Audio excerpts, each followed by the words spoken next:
So I wanted to start off with the stats that I've seen around cancer when I was doing this research, which shocked me, which is that in the 1990s, we had 1 in 4 people that were to develop cancer. And today that's changed to 1 in 2. What has been going on given that we've had a improvement in science, we've had advancements in technology, we're flying people to space, but yet at the same time, we're doubling the cancer rates. What went wrong here? Yeah, well, a lot of things went wrong. But that's interesting that you mentioned that because the National Cancer Institute, the American Cancer Society publishes a big paper every year on cancer rates, on the number of new cases and the number of deaths that are projected to occur over the previous or the coming year. And you're absolutely right. The number of new cases has increased dramatically. I think there's in 2024 they estimated and found over 2 million in the United States, with almost 612,000 deaths, and this comes from the American Cancer Society, as I said. And if you take this 600, it's like 611,000 some odd number. And if you take that number and divide it by 365 days, you get about almost 1,700 people a day are dying from cancer, approximately, when you take that bigger number. And then if you divide that number, about 1,700, by 24, you get the approximate number of people dying from cancer each day in the United States. And that comes to just about 70 people per hour are dying from cancer in the United States.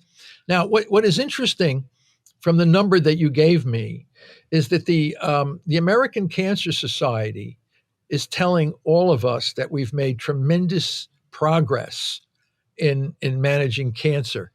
And I would say, they say, well, we've reduced cancer deaths by 33%, giving the impression that we're making major advances. In the early 1990s, the anti-smoking campaigns were initiated. And gradually, more and more people stopped smoking because of peer pressure. Secondary smoke was bothering me and putting me at risk. Therefore, you better stop smoking. So gradually, peer pressure in the society started to reduce smoking. And smoking was a major risk factor for developing cancer. So if people stopped smoking, they projected that if our population did not stop smoking in the 1990s, we would have 33% more dead people than if we stopped smoking. So the major improvement in cancer was all prevention. It had very little, if anything, to do with new drugs, new therapies, or any of this kind of stuff. So I look at it this way, and people can take it in different ways.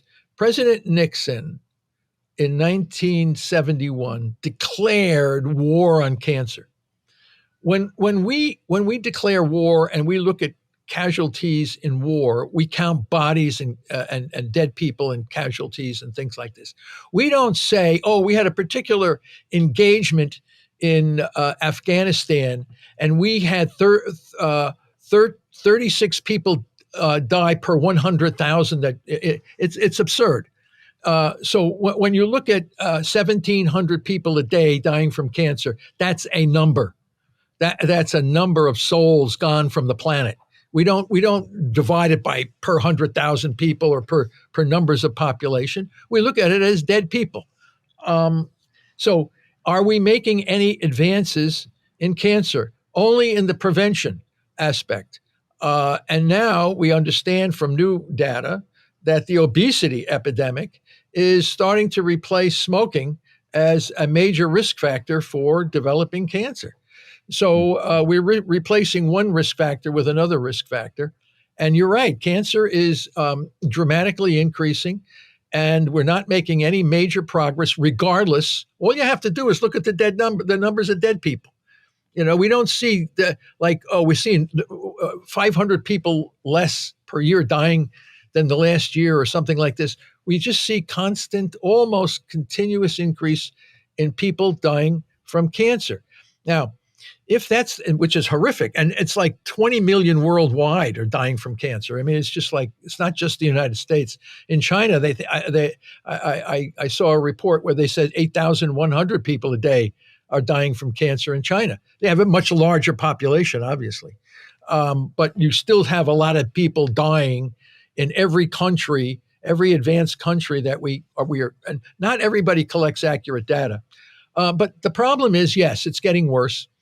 And the pharmaceutical industries are planning to have even more and more cancer dead people by 2050. This is absurd. This shouldn't happen. We can drop those death rates significantly once we realize that it's a metabolic disease and not a genetic disease. So the reason why we're not making any major advances is because the National Cancer Institute says that cancer is a genetic disease. Nothing could be further from the truth. I don't know who writes those things. They obviously don't read the scientific literature or even understand it, because cancer is a mitochondrial metabolic disease. And we've defined what's driving, the fuels driving the dysregulated growth. And we've developed therapies and strategies that can restrict those fuels and thereby kill tumor cells without killing the patient. So the problem is the whole entire field is brainwashed into this idea that cancer is a genetic disease. And as long as that's happening, you're not going to make any major progress. Yeah, I remember, growing up, my parents, or as we were learning about cancer and the deaths that could arise, is to constantly check for people in your family or your ancestors that might have had certain types of cancer, right, related to, let's say, even heart disease. And then based on that, you want to, try to prevent it as much as possible. So I grew up, and a lot of people, I think, grow up thinking that genetic mutation and the history behind your ancestors is what determines like a large portion of why you would get cancer rather than lifestyle. But when you're talking about this misunderstanding that we have about cancer and the fact that it's not based on primarily genetic mutation, but it's actually around the mitochondria, what does that change about how we treated cancer, if assuming that we were thinking that it's genetic mutation versus what you're saying, which is based on mitochondrial? Yeah, well, let me go back and say why people thought that it was genetic. Oh, it runs in the family. Some kind of cancer might run in the family. Therefore, people sometimes assume that there's a genetic risk factor. And in some cases, it is. We know there are some inherited risk factors that none of them are perfect, so they're secondary risk factors. But a lot of those families live in a common environment as well. And the common environment could be impacting. In other words, the members of that family develop cancer because they have provocative cancer causing agents in that same environment, whether it's a food-borne or chemical-borne or whatever it is. Sometimes, so you misinterpret what you're seeing. Yes, it runs in families because families are being exposed to the same common environment. And there are genetic risk factors, don't get me wrong, but none of them are 100% penetrant, meaning they're secondary. And all of the ones that we have studied, the genetic so-called germline mutations, every one of them affects the mitochondria in one way or another, making mitochondrial dysfunction the prime cause of cancer. And it's once you know what the prime cause is, then you immediately know what the therapies are to manage it. But when you realize that the oncogenic paradox was put out by Albert Szent-Györgyi, a Nobel Prize guy, who said that there seems to be so many different provocative agents that could precipitate cancer. But what is the common pathophysiological mechanism that could link all of these different provocative agents? For example, chemical carcinogens. A chemical is called a carcinogen because it's been linked to the formation of cancer. Radiation exposure. People fear radiation because they say you could get cancer from it. Intermittent hypoxia, like from sleep apnea. systemic inflammation that's often seen in people with diabetes and obesity, um, oncogenic viruses. There are papillomaviruses, hepatitis C viruses, a variety of viruses that are linked to the formation of cancer, of being older, a genetic germline risk factors. So what was stumbling to the field, even to Sid Mukherjee, who wrote The Emperor of All Maladies, which is a New York Times bestseller, a Pulitzer Prize book. He struggled with this. He said, what is the common pathophysiological mechanism that links all of these different kind of provocative agents, whether it's in the germline or in the environment, to cause cancer? And we figured that we did. We solved that problem. We showed that every one of those risk factors disrupts energy metabolism, respiratory energy metabolism in the mitochondria, leading to allowing a compensatory shift in how that cell gets energy. And that shift is associated with dysregulated cell growth because the organelle, the mitochondria, that controls the differentiated state of the cell is corrupted, and the cell falls back on its default state, which is proliferation. So we know pretty clearly what the hell is going on with cancer. So then when I say compensatory fermentation, what the hell does that mean? Okay, that we found out the only two fuels that can be fermented, that's generating energy without oxygen, is the sugar glucose and the amino acid glutamine, and they're powerfully synergistic with each other. You have to take both of them away together to crush down the energy metabolism in these cancer cells. You got to realize that without energy, nothing can grow. You and I can't live without it. We breathe air. Air has oxygen. Oxygen fuels the combustibility of fuels in our body. Okay. And we do it very efficiently. But the cancer cell it takes in oxygen, but does not use it for ATP. Okay. It makes these radicals and causes the mutations in the nucleus that everybody is focusing on is downstream effects of the damage to oxidative phosphorylation. That's one of the major reasons why we're not making any advances. But once you realize what the tumor cell needs to survive, and clearly we have interrogated these tumor cells to know exactly what they can and cannot use, it becomes clear how to manage them. You just pull the plug. Now, on the two fuels that are driving the dysregulated growth, and you transition the whole body over to fatty acids and ketone bodies, which the normal cells can use, but the tumor cells can't. Therefore, they become checkmated and die, okay, without toxicity. So people say, wow, this greatly, I said, it's not that complicated. Once you understand the players and what the theory and understanding what cancer is not that complicated of a disease. We have made it a monster by chasing genes that are largely irrelevant. Their downstream effects. So we created a monster by our lack of understanding of the biology of the problem. Who's we, though? I mean, I'm curious to dig deeper into where this belief that genetic mutation was the leading cause of cancer, and why your information isn't abundantly known around the world and how we're treating cancer. Like, where's the miscommunication that happened that for decades that we thought it was around genetic mutation in your belief? Well, I mean, it was started with Otto Warburg. I mean, I'm just standing on the shoulders of Otto Warburg. He received the Nobel Prize in the 1930s for his work on the respiratory enzymes in normal cells. And he was the one who said there's something wrong with the mitochondria in these cancer cells. And he said the cells have to switch to an ancient fermentation. Fermentation happens in the absence of oxygen. So like if we run fast, our muscles generate energy through a fermentation and we throw out lactic acid. If we run really, really fast, and some of our cells are capable of doing this. If we have stopped breathing or have a heart attack, we stop getting oxygen into the body, and we see the markers, and we have to, well, then if we, why are we not dead instantly? If you take cyanide, that causes a permanent shutdown of oxidative phosphorylation. Permanent. You can't, even if you put oxygen back into the patient, you've gummed up the oxidative phosphorylation machinery, and that's dead. There's nobody that drinks the Kool-Aid full of cyanide and walks away without any problem. You're dead. Okay. But if you have a heart attack, and you stop breathing for a certain period of time, if you don't get the oxygen back into the body, everybody knows the brain cells die and you die. But if you get the oxygen back into the body, the patient recovers. The individual recovers based heart massages and all this stuff. Well, when he's unconscious there for those few minutes, the bloodstream fills up with lactic acid and succinic acid. Okay. Those are the biomarkers for energy without oxygen. We have switched our cells in our body to an alternative source of energy. Otherwise, we're going to be dead.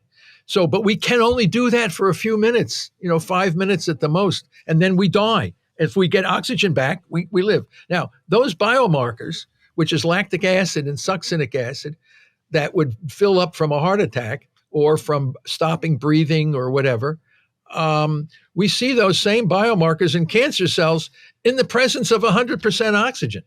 They shouldn't be fermenting and using that if they have a good mitochondria oxidative phosphorylation. So the cancer cells have been telling us for decades, we're fermenting, and this is the way I'm living. Without energy, I can't live. Where am I getting my energy? I'm getting it from a non-oxidative source. What is that source? It's a fermentation. What does that mean? It means energy without oxygen. And the cancer cells are just doing what our cells evolved to do. Don't forget, all of our cells in our body have the remnants, heirloom pathways that are there from 2.5 billion years ago. All of the cells on the planet were fermenters. They had no oxygen in the atmosphere, yet they were dividing in an uncontrolled way, driven by fermentation. Cancer cells are falling back on these ancient heirloomic pathways and allowing them to continue to grow. And they will grow as long as you got that fuel, as long as those fuels are there. So now you know that, so the cancer cells continue to ferment in the presence of 100% oxygen. Wow, that's what Warburg said. But Warburg was thrown under the bus because there was some misunderstanding. The field of biochemistry and biology said, cancer cells take in plenty of oxygen, therefore their oxidative phosphorylation must be fine. And we have shown that oxygen is not used for energy. It's used for other things besides energy. So that was a big misunderstanding. So there was so much confusion in the biochemistry area. Warburg did not know about the fermentation of an amino acid glutamine, which caused misunderstandings. Warburg did not know that the oxygen consumed by a cancer cell is not linked to ATP synthesis through oxidative phosphorylation. But he was right in saying that the origin of cancer was mitochondrial dysfunction. He was 100% correct on that. But the field felt in the 1950s, when Watson and Crick came out with the structure of DNA, the entire field of biology ran off, rightly so, chasing genetic genes expression. And then when you started to look at cancer cells, you said, look at the broken chromosomes. Oh, look at all the mutations in cancer cells. Oh, genetics. And then we invested billions of dollars into the Cancer Genome Project, hunting for the mutations that are supposed to cause cancer.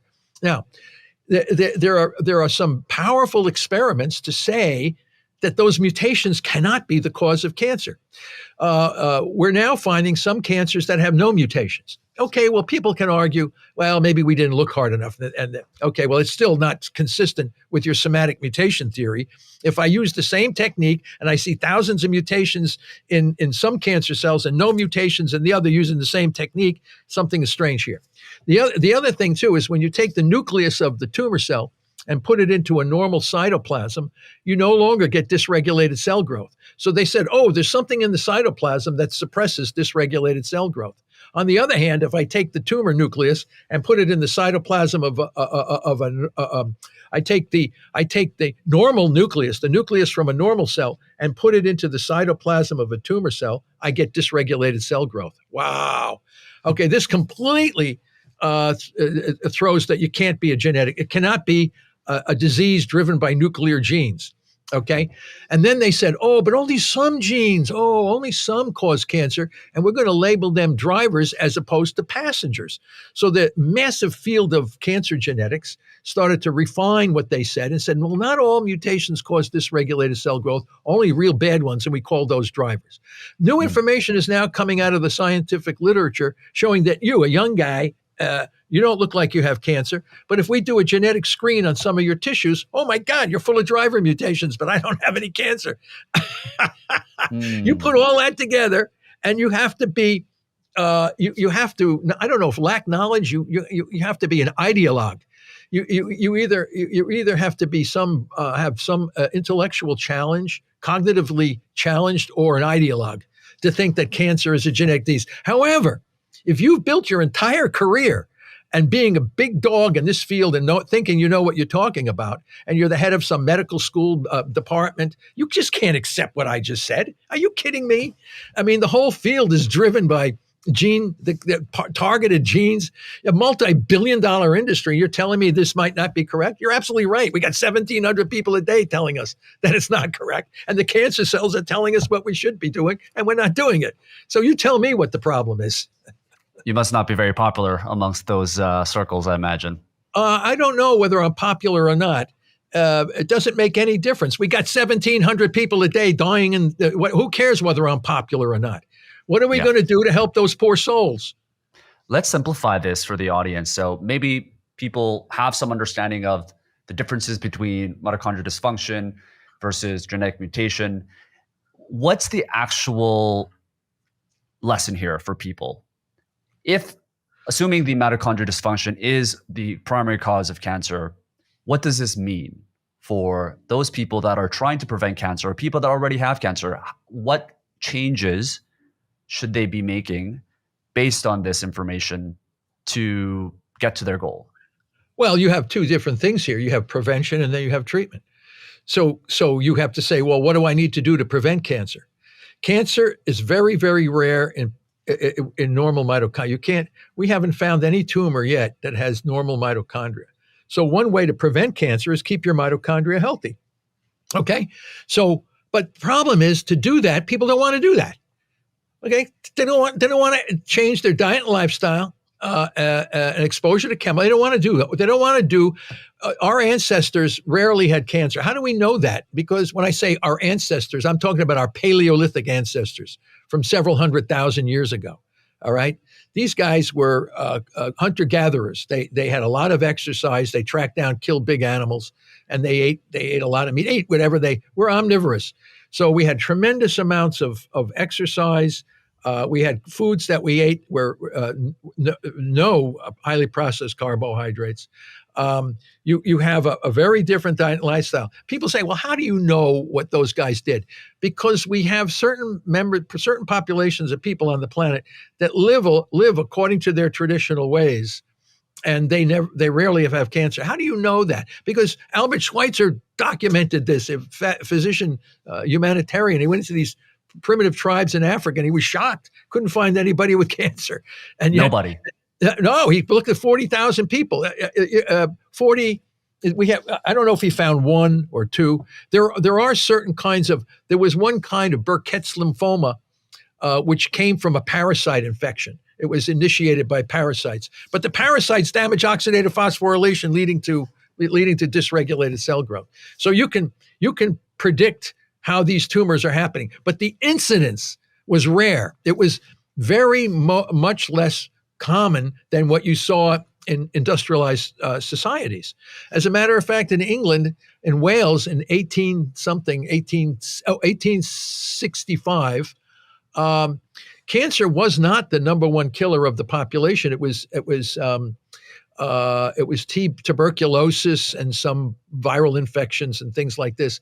And then the same group of people studied in the early 2000s, I believe. I have the data here somewhere. Cancer was jumped really high, and much less tuberculosis and these other things. So cancer incidence is going up with industrialized societies, and it's happening all over the world. And all of those industrialized societies have less exercise. We're eating large amounts of highly processed carbohydrates, which never existed in our past. We have a lot of emotional stress, poor sleep. We're putting all of the packages together that our ancestors had much less. When I say ancestors, our primitive ancestors. So we're putting ourselves at risk with the diet and lifestyles that we have. And that's not mysterious. The obesity epidemic, as I said, obesity is now a risk factor replacing smoking, okay? Obesity is linked to type 2 diabetes and systemic inflammation, which will damage oxidative phosphorylation. Obesity is evolution in action. Our ancestors were never obese. There was nothing they could eat to make them obese. They're chasing down big animals. There's no carbohydrates. They have good sleep. So it's a very, very different lifestyle. The people that are obese today are the descendants of our ancestors that survived. Our bodies are so geared for storing energy because otherwise we would have been exterminated, we would have been extinct. We would have gone extinct as a species if we were not able to store energy. So we are supremely designed physiologically to store energy. All of a sudden, within a few hundred years, we're in an environment strikingly different from the environment in which we rose. So our biology is not evolving as fast as our technology. Therefore, we have an obesity epidemic of all these chronic diseases, and they're cancer caused. Many of them cause cancer.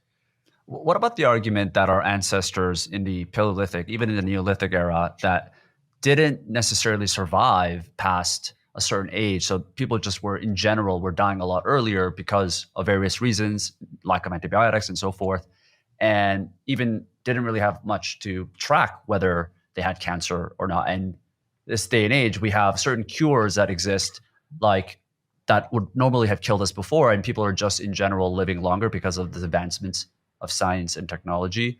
And we're getting better at measuring cancer rates just because of the data world that we live in.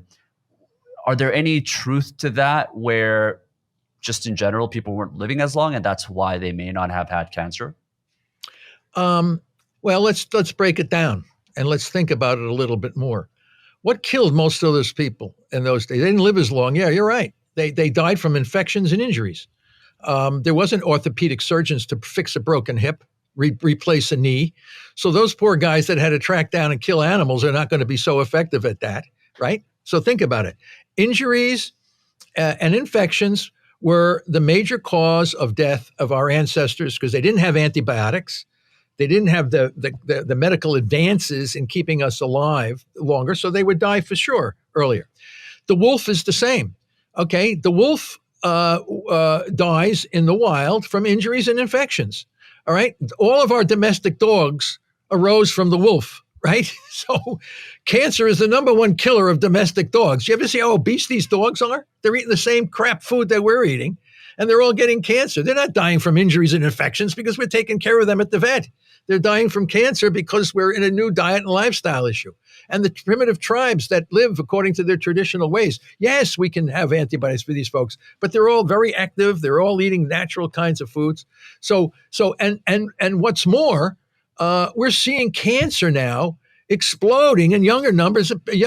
I can't tell you how many people in their late 20s and 30s and early 40s are having cancer. This is the same age bracket as our ancestors.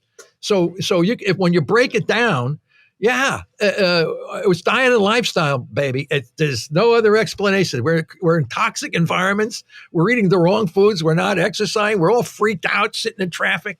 I mean, you can put it all together, and you got not only cancer, you have type 2 diabetes, you cardiovascular disease, you have dementia. I mean, let's put it all together here. And most of the chronic diseases are coming from a rapid advance in technology, and our biology has not yet caught up with that. And it would probably take centuries, thousands and thousands of years for our biology to catch up to our new environment. Yeah, you've previously talked about a study where you compared the Inuit diet from using two groups, where one will have the traditional diet of what those people would normally eat, and then another group of Inuits that had the Western diet, and you kind of compare the differences of cancer rates. Can you talk a little bit about that? Well, I didn't do that, but I spoke to the folks that were involved in that in some way. I gave a lecture at the medical school in Thunder Bay, Canada. There's a medical school there that services the Inuit population of Canada. Okay, so yes, traditionally the Inuits were a hardy group. They lived in obviously the Arctic Circle area. Their main diet was seals and whales and fish and these kinds of things. They had to expend tremendous amounts of energy to kill and eat these animals. Fruits and vegetables were minimal. They would be collected during the warmer seasons and stored, but still not a major dietary input for those folks. Once the Inuits then adapted the diet and lifestyle of Western ways, they now have some of the most obese people. They have the highest cardiovascular and cancer rates among members of the Canadian population. So clearly, and this happened in our own Native American populations in the United States. Some of the Pueblo Indians in the diabetes was not heard of. When they did a big study in 1901, I think it was the Pueblos, one of those Indian tribes in our Western area. They didn't even know what diabetes was. And now diabetes is like more than 50% of the population. As soon as the great American diet and lifestyle enters into your society, brace yourself, baby. Heart attack, cancer, dementia, all of these kinds of chronic diseases. It comes from diet and lifestyle. And, okay, there might be a few genetic risk factors, predisposing risk factors, but they're not the main. So it's mostly diet, lifestyle, and exposure to chemical carcinogens and other toxins in the environment. That's it. You want to prevent that? Okay, change your diet and lifestyle. Guess what? Nobody wants to do that. Not nobody, but certainly you get a lot of people that say, "Oh man, don't you have any?" I mean, look at the obesity thing. This drug comes out, Ozempic. You shoot yourself up with Ozempic. Oh, you don't feel hungry anymore. You lose weight. It's either that or do water-only fasting. What are you going to choose? Give me the drug. It's human nature. We put ourselves at risk because of our own desire to have quick fixes for very complicated or lifestyle changes that may not be as comfortable as people would like. Yeah, so if you're saying the primary cause of cancer is mitochondrial health, and the way to keep mitochondrial health, diet and lifestyle is such a big factor to that. Talk to me about that specifically. What is the right diet to have based on your research, and how can people implement that? Well, what's the right diet? You got a guy who's a vegan, a guy a vegetarian, a pescatarian, a carnivore, a Mediterranean. You can be healthy on all those things. As long as you're in nutritional ketosis, because that's how we evolved. We evolved as a species. What does nutritional ketosis mean? It means that you don't have a lot of blood sugar because you didn't eat anything that would give you, unless you had type 1 diabetes, and that's a different ball game altogether, where you don't make enough insulin because of a virus or a genetic problem, and therefore you have very, you can have very high blood sugars. You produce massive amounts of ketones. But our normal physiological state is naturally therapeutic ketosis. I should say nutritional ketosis. So that means the ratio of blood sugar to ketone, the ketone bodies are coming from the mobilization of fat. So everybody knows what fat is. We all have some level of fat in our body. Okay, when we stop eating fuels, sugar primarily, or anything, and we take those adipocytes that have triglyceride fatty acids, they go into the bloodstream, they go right to our liver, and our liver, it's like putting a branch in a wood chipper. You chop up the fatty acids into these water-soluble ketone bodies, which now circulate in our blood. They go right to the brain sucking those things out, the heart will take them, and we have fatty acids that the muscles and heart will burn. And we can get tremendous amounts of energy from these fuels as long as the mitochondria are healthy. If the mitochondria are not healthy, we can't use those fuels. As a matter of fact, in the tumor cells, you find them storing these lipid drops in the cytoplasm.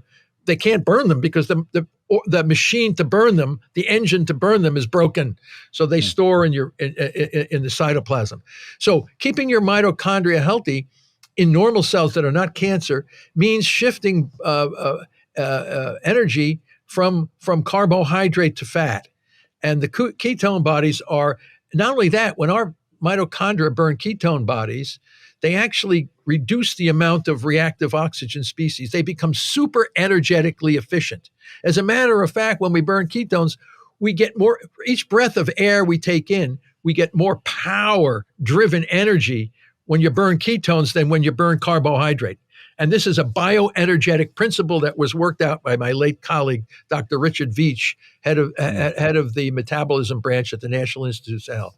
He worked out, him and Krebs of the Krebs cycle, they worked out the bioenergetic efficiency of ketone bodies. And our ancestors were generally on these ketones, had some level of ketone body all the time because we were eating carbohydrates. And you say to yourself, well, that keeps your mitochondria healthy. That keeps you reduced from cardiovascular disease. All that will be reduced significantly if your mitochondria are doing that. So what diet? The answer is we don't know. All I know is we develop a glucose ketone index calculator, which measures the ratio of glucose to ketones in the blood. And for cancer management, we go 2.0 or below. But for nutritional ketosis, you can probably do 6 or 7 or below that number. That's the ratio of glucose. So a person in most of our society, they would have a GKI of 50 to 60, which means glucose is a change. Yeah, glucose is super high in our bloodstream, and ketones are super low. Okay, so as you stop eating carbohydrates and do more and more exercise, all of a sudden the glucose comes down and the ketones start going up. And when you have that ratio that's coming closer to unity, you are now into the zone that our great ancestors, our long lost ancestors were. The problem is you're not eating the foods that are you're not going out and killing the deer on the end of the street or trying to track down some elephant and throw and cut it up and eat it. But we have meats that we call organic free range chickens. Don't forget, our ancestors killed and ate anything.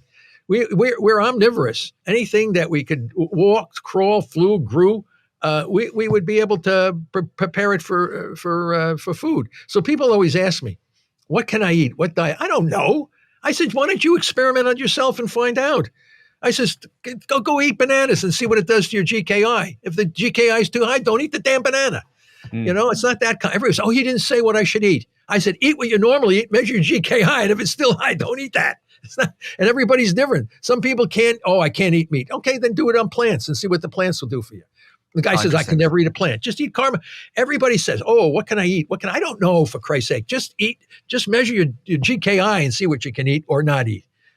Yeah, based on your interviews, I actually thought you were going to push keto pretty hard in this interview. Because I know keto, some people, I've tried keto. I think it affects people differently. Like there's even a study on Nature Medicine that talked about how certain people on keto, can have increase in LDL, and it can be, it has been shown to increase heart disease for some people, but it may work for others. So if you sit down in front of a tub of lard and eat the damn lard all day long, you'll get your ketones up, but you'll also put your body at super risk. People are fools, many of them. They just go out of their mind thinking, this is important, I got to do this. They have no clue about the bioenergetics or how to do it correctly. And that's what gets me frustrated, is that all these people say, you said keto, what the hell?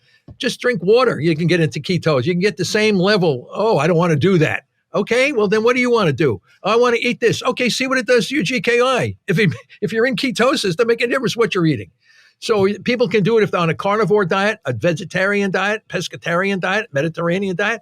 So say, I tried this Mediterranean diet, but I wasn't able to. Well, eat less of it, for crying out loud. If you want to see it, just then drink water for a week. You'll definitely be down there. I can't do that. Well, then what the hell are you talking about then? You have no clue what you're doing. So if you're in nutritional ketosis, you will get healthy. There's no question about it. But if you're sitting in front of a tub of lard to raise your ketone bodies, it's all going to raise your glucose too, like we showed. You're going to be at health risk. So people who say all that stuff don't know what the hell they're doing or how to do it. Nutritional ketosis is a natural state that our bodies were designed to live in. Okay, that's the way. What can I eat? I don't know. Everybody has to try. It has to be religiously appropriate, culturally appropriate, and restricted in the amount that will put you into that, because our ancestors, and we also we would gorge on these feasts. This is how we got Christmas, New Year, all these different kinds of feasts, because we had an opportunity to gorge ourselves. But what were we gorging on? Meat? A lot of meat, right? I don't know anybody who would sit down and eat like 4 bushels of broccoli. You mean you would gorge yourself, but the foods that we eat were low glycemic foods. Don't forget, we engineered, this is part of our technology. We engineered fruits and vegetables to be higher in sugar. I remember when I was at the University of Illinois, my member of my committee, the late John Lawnon, he discovered the sugary four locust to make sweet corn. Okay, sweet. Boy, you ever have sweet corn? It's delicious, because it has more sugar in it. But our teosinte, the ancestral corn, didn't have that. So they would pound it up and make some tortilla breads and things like this. But they were still many complex carbs. They weren't highly processed carbs. So all of this comes into the realization of what you're eating, how you're eating it, and what it does to your nutritional state. So I don't push ketogenic diets. I push nutritional ketosis, which can happen from any kind of a diet, as long as you eat the amount of it and measure the glucose ketone index. You can get the meter from Amazon now, and now we're getting apps that you can follow your GKI on your cell phone. And then you'll know, and then you'll start getting healthier and healthier and skip meals. How does it feel to skip 2 or 3 meals? Maybe 1 meal a day. Make sure you get a lot of exercise in. Oh, I don't have time. People say, I don't have time to exercise. I'm sitting in traffic. Well, that's your personal misfortune. Our ancestors weren't sitting in traffic. They were chasing down and killing animals, So, and that's part of our diet and lifestyle. We're stuck in this environment that keeps us in an unhealthy state, and we're suffering for it. But the answer is to keep yourself cancer free or significantly reduce the risk, not only of cancer, diabetes, heart disease, dementia. You have to keep your mitochondrial health. And I'm sorry to say, our great American diet and lifestyle is not part of that's not helping us. It's not helping us. But as long as people know that, then they become more scientifically literate. Got it. So you're not necessarily advocating, as I mentioned, for like a keto-only diet, but as a rule, as kind of a guidance, it's likely going to be, avoid the simple carbs, sugar, any of that stuff. Try to eat more low carb diet, if not, complex carbs. Stick to that. Seems to be like a general rule. Yeah, well, just measure your GKI. That'll tell you if people are serious. How do they measure that? Because unless if you have a glucose monitor, do you recommend people having like one of those CGMs, continuous glucose? Yeah, monitors? Well, that certainly can be part of this. The problem is that does not measure blood ketone bodies. So you measure blood ketone bodies by a urine strip, but that's not accurate either. It's not precise. When we do the glucose ketone index in the blood, we take a drop of blood like a person with diabetes would do, and they take a little a stick. A sensor stick, the drop of blood hits the stick, you put the stick into the machine and you wait a couple of seconds, and then it reads the blood sugar level in milligrams per deciliter. And then you have to convert that. You have to convert that to millimolar. People say, "Oh, what do I do?" But the Keto Mojo now has made it all easy. You don't even have to do the division anymore. So you take another stick that measures ketone, you squeeze your finger a little bit more, get another drop of blood, and put the ketone stick there, and put the stick into the meter, and then push the button, and then it gives you the amount of ketone in that drop of blood. Beta hydroxybutyrate is the ketone body that it's measuring predominantly. And then you push the button on the meter, and it gives you the ratio it converts the glucose to millimolar, and then gives you the ratio of the two fuels. And that can tell you right there. So it's, and the meter, I think, is only like $40, $40 or $50. What's it called again? Keto Mojo? Keto Mojo. I don't know if there might be others out there that can do. There's other meters, as far as I know. Precision Extra. The problem is you have to do the division. I don't know if they've incorporated the calculator into the meter. Keto Mojo has done that. We developed. Now we couldn't patent any of this stuff. We didn't make a nickel on any of this stuff. But the guys putting it as the meter are making plenty of money. So anyway, Keto Mojo on Amazon. And you can buy it. It has all the equipment there, and it tells you what your GKI is. So if people want to know what diet they should try, that's fine. Try whatever diet you like, eat whatever you like, just measure your GKI. And if I told you that you need to get below 10 to be in somewhat level of nutritional ketosis, below 6 would be great. If you have cancer, below 2 is better, because then you start hammering and killing the tumor cells. There's nutritional ketosis, and then there's therapeutic ketosis. Therapeutic ketosis is a level lower, so you're really pushing those sugars down. Then you go out and exercise significantly, and that also takes the sugar out of the blood. It's taking the sugar out of the blood, further pushing those sugars down. Brain takes most of the glucose, not the tumor. But if you have very high levels of sugar, the tumor is fat and happy, getting all the sugar it needs, growing like crazy, or continuing to grow. But you want to keep your mitochondria healthy. So let's say you have no cancer, you just want to make sure you don't get cancer. Then occasionally you put yourself into these ketotic states. Skip a meal or two, do exercise. Eat foods that are low in carbohydrates, like meat and things like. There's some vegetables that are low glycemic vegetables. Low glycemic fruit is grapefruit.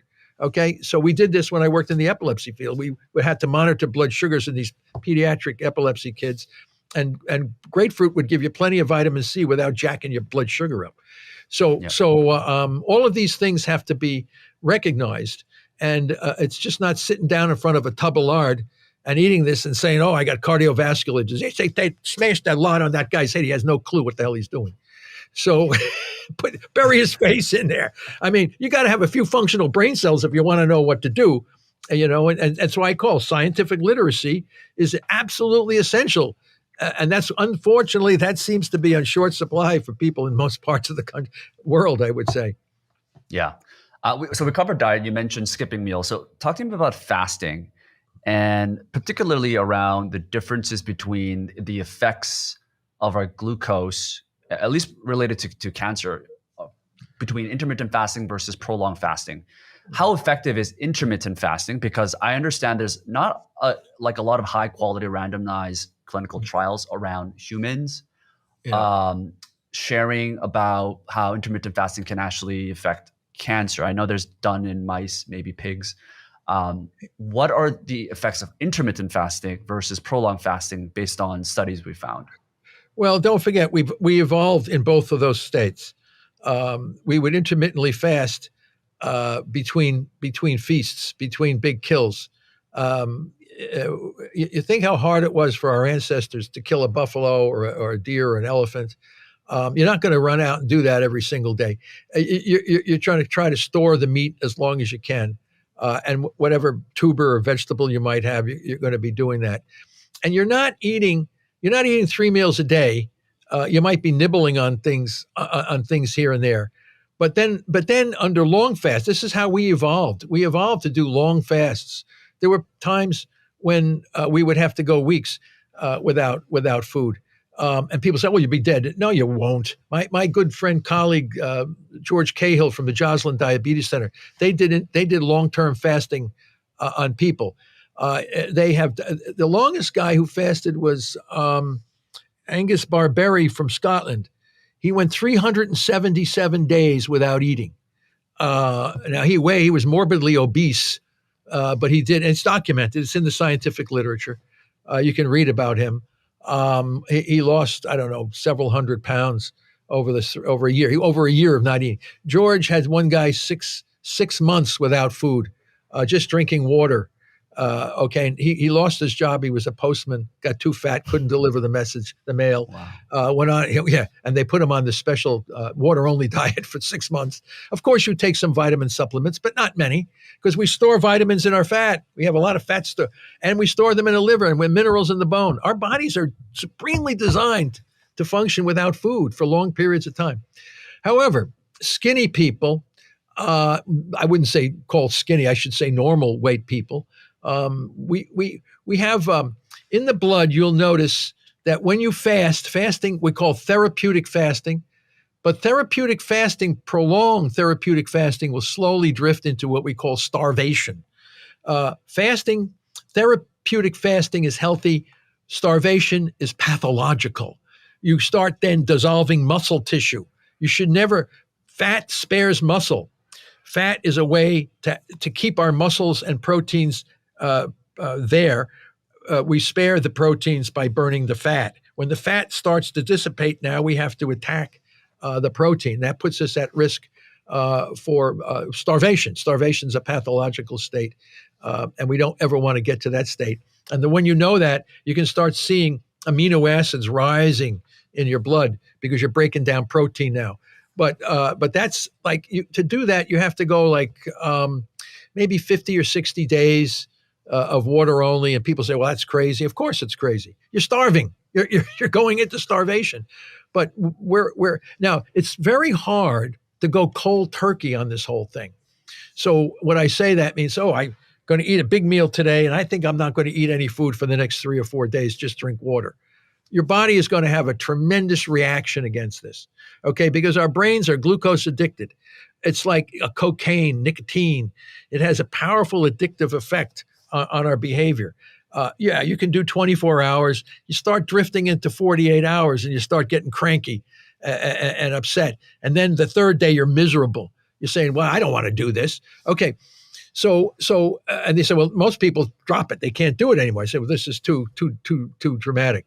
But what we do for the cancer people, my physician colleagues, is that we have to transition the cancer patient away from glucose to ketones. So what we do is slowly transition that person into a zero carbohydrate, very low carbohydrate diet. Your body starts to acclimate to the fact of sugar not being there, but we're not depriving you of calories. So the calories will subserve a lot of the functions, but we're taking the craving of glucose, breaking it down. Then once you get into the low GKI, you can jump into water-only fasting without any traumatic problems to your body. You've already become adapted to this, and it's not so dramatic change. So again, it's the adaptation of taking advantage of the flexibility of our physiological systems to do this naturally. Our Paleolithic ancestors had no choice. They didn't become glucose addicted only because there was no high glucose foods in the environment to make them glucose addicted. They were always in ketosis. Now, did they want to be there? Of course not. If you gave them a big pizza and a chalupa or some of these things, I mean, they'd pound it down like they'd see no tomorrow. They'd be killing each other for this stuff. But because they say, oh, this is a miracle. My brain is like beautiful, feel great. But now we're stuck in an environment where we have all this stuff at 24/7 at our hands, and we're putting ourselves at risk for all this kind of stuff. You have to know physiology and biochemistry, unfortunately, and most important, evolutionary biology. And these, unfortunately, are the subjects that a lot of people don't know or don't understand.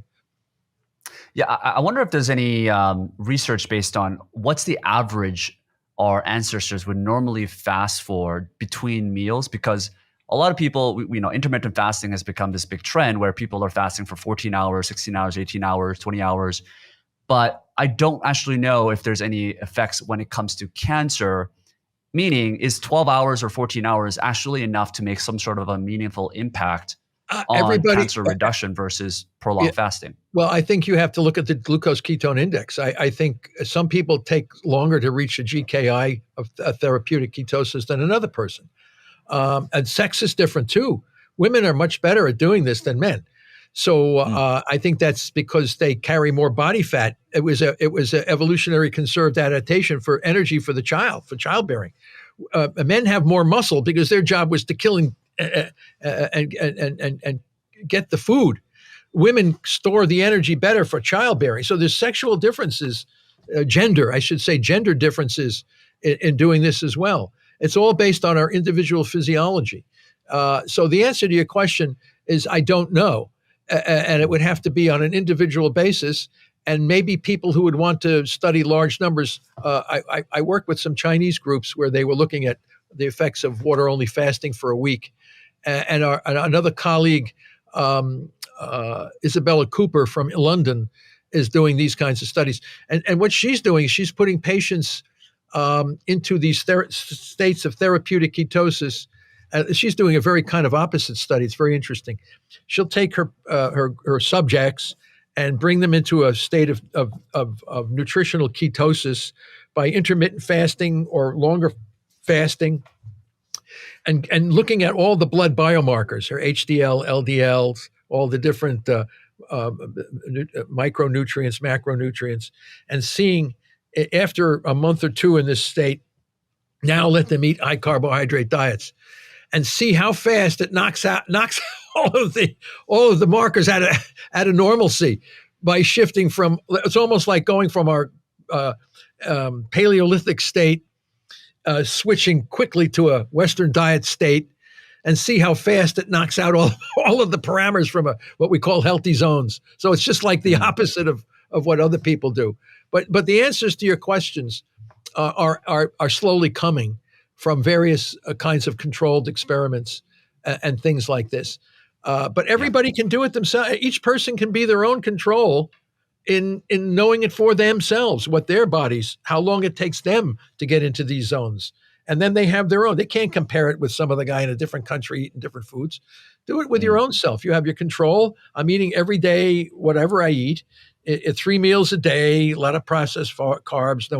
Okay, then let's switch your diet and see how long it takes you to enter into nutritional ketosis. Do intermittent, do a little extended. I don't know. Do whatever people want to do. Yeah, it's got to be personal to you, right? That makes sense. It's a personalized therapy. So beyond lifestyle, diet, all that stuff, talk to me about treatments or supplements even. Metformin obviously is quite popular for people with diabetes, and it's meant to treat glucose. People are starting to take it now. It doesn't work that way. It works through increasing oxidative stress in the tumor cell.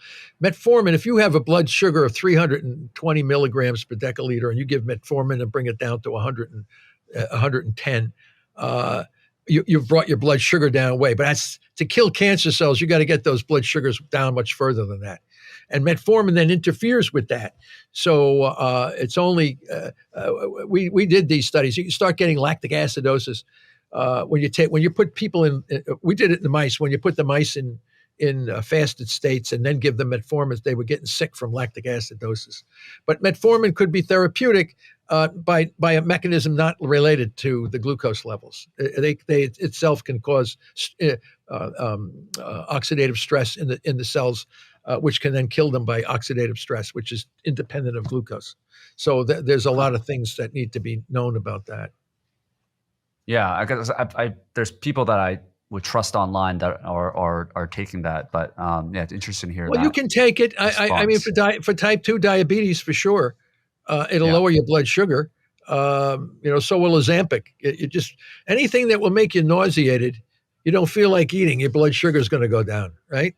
I mean, when you take a drug that says, "Oh man, I feel like I'm nauseated," well, you're not going to sit down and eat a nice. You don't feel like eating. So vagal nerve stimulation will do the same thing. So you would say the same thing about Ozempic. It's not like going to prevent cancer.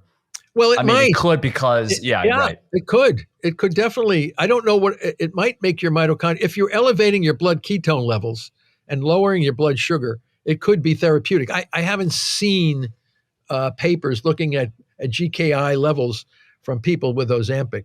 But maybe it's out there. I just may not have seen it yet. But they're talking about it being a good against type 2 diabetes, which is metabolic in homeostasis. You're out of metabolic homeostasis with diabetes. You have too high of a blood sugar. Okay, you get sick, you get nauseated, you're not going to eat. Your blood sugar is going to go down. How complicated is that? Got it. Makes sense. Whatever gets you to the goal, right? Yeah. People would prefer Ozempic rather than doing water-only fasting. I'll tell you that much. I agree. I 100% agree. Yeah. What about NAD precursors? There's people that talk about MNN or NR that can increase, or be positive effects to mitochondrial health, and you're saying mitochondrial dysfunction is causing cancer. So, is there any? We're looking into some of that now. Yeah, we're looking into some of that now, but I can't be definitive because I don't have the outcomes of the experiments. Then it takes a long time. Do you see it promising? I don't know. I can't say that for sure because I haven't looked at all the data and we haven't done all the control experiments that need to be done. And maybe it will be, maybe it won't be. I don't know. But we're thinking about some of that, but we have no statement I can make one way or the other. Yeah. So I'm not trying to say we're advocating it, but I don't know what's the downside of taking NR or MNM. Measure your glucose ketone index and see what it does. Yeah. That's the point of truth. We always go back to the GKI. Yes. I mean, it's a Yeah. quantitative measure. It's a quantitative blood measure in you. So, Yeah. and let people know if it does something that in that regard. And if it doesn't, I don't know. Maybe it works through a placebo effect. Who knows? But Awesome. it's all this. Well, I appreciate you, Professor Seyfried. I think this is such a fruitful conversation. Where can people find you? I know you have a book out that I want people to check out, which we'll link below, but it's called The Well, Cancer make as sure a it's the right Metabolic book. Disease. Make sure it's the right book. Because I've written only one book, and yet on the web you'll see all these summaries of my work. I didn't do that. I've seen that. Yeah. Yeah. I'll make sure it's the right book. We try to purge those off the different sites because there's people that everybody wants to make a buck on somebody's. I wish I could do that. I wish I could make money on these things like these other guys are doing. All of our research is supported by philanthropy and private foundations. So and what we do is when people make a nice donation and we publish our peer-reviewed scientific papers, we acknowledge the names of these people. So when you see our papers, and you can go online and you can put my name in, and you can see our open access papers, our press pulse, all the stuff that I've just told you is published. It's already published in the scientific literature. So people say, how do I get acknowledged? Okay, well, you look this on the bottom of the papers, there's an acknowledgement section. And it acknowledges the foundations and the people that support our work. So when you see all these names, who the hell are all these people? Those are the people that are supporting the work that was done in that paper. And there's some people that say, I just want to be part of this paradigm change. It's happening. It's going to happen. It's going to be a worldwide shift in the way we view health and disease, especially related to cancer. And some people say, I just want to be part of the problem. In other words, I don't care if I make. Somebody will say, I don't really care if I'm going to make $1 billion on what he's doing. I just want to know I was part of it, and it's going to happen. Yeah. There's no question because we have the hard scientific evidence to support what we're saying, and this is based on bioenergetics. These are foundational principles of evolutionary biology and how cells work based on these chemical and energetic principles. And once you know how to wield the power of these things, you're going to get tremendous outcomes. Yeah, well, I'm very hopeful and optimistic about where the future of cancer is going because it's not been good so far. But I think conversations like this, we can make a right angle change on that whole thing. But you said the powers in place, the confirmation bias, the dogmatic ideology, the threat to industries, all of these things will stand in the way until they can figure out how to become integrated into the new change. Yes, sir. Yeah, very helpful. Well, I appreciate the conversation, Thomas. Professor Seyfried, appreciate it. Yeah, well, thank you very much. And it was a pleasure speaking with you. Awesome. Thank you.